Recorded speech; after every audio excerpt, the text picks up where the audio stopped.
English section को लेके हम लोगों के मन में काफ़ी ज़्यादा डाउट रहता है कई बार कि क्या सिर्फ और सिर्फ रीडिंग ही करके हम लोग अपना सेक्शन क्लियर कर सकते हैं या फिर सिर्फ और सिर्फ ग्रामर पे ही फोकस करके हम लोग इंग्लिश सेक्शन क्लियर कर सकते हैं।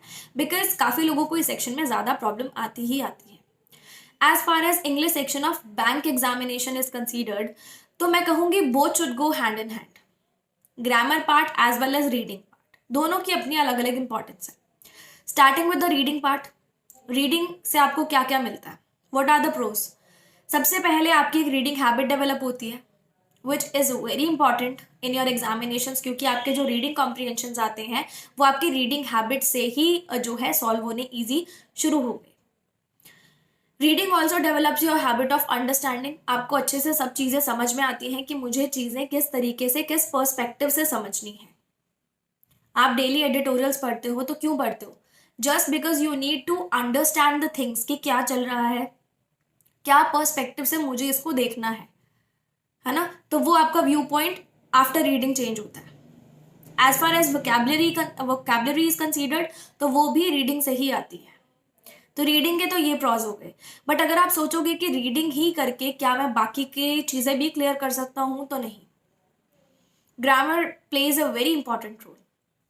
जितने भी हमारे टॉपिक्स होते हैं जो भी हमारे एग्जामिनेशन में आते हैं, लाइक पैराजम्बल्स हो गए और रीअरेंजमेंट हो गए एंड सेंटेंस फिलर्स हो गए, पैरा फिलर्स हो गए, मैच द कॉलम्स हो गए, एरर डिटेक्शन हो गए, whether it is any of the topic in the English section, everything requires grammar.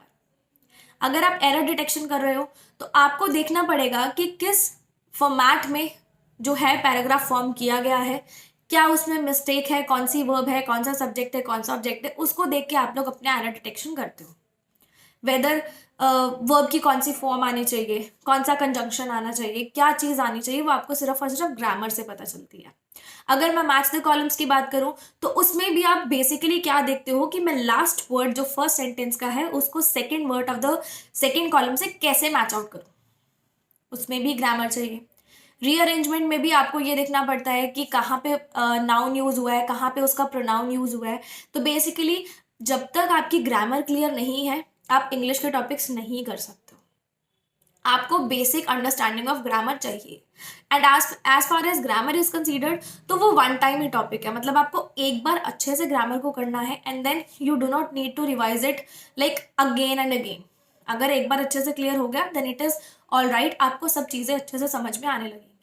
तो अगर आपके मन में डाउट है कि ग्रामर और reading which is important, I will say कि दोनों ही इम्पॉर्टेंट है, दोनों को ही आप साथ में लेके चलो। अगर एक चीज़ भी पीछे रह गई तो शायद चांसेस कम हो सकते हैं मैक्सिमाइज करने को स्कोर के आपके। If you want to maximise your score you should do both of the topics, both the things very importantly, बहुत अच्छे से करनी है, बहुत क्लियरली करनी है, तभी हो पाएगा। बिकॉज कंपटीशन अगर मैं अभी की बात करूँ, लेवल ऑफ एग्जाम की बात करूँ, तो दोनों चीज़ें ही रिक्वायर्ड है।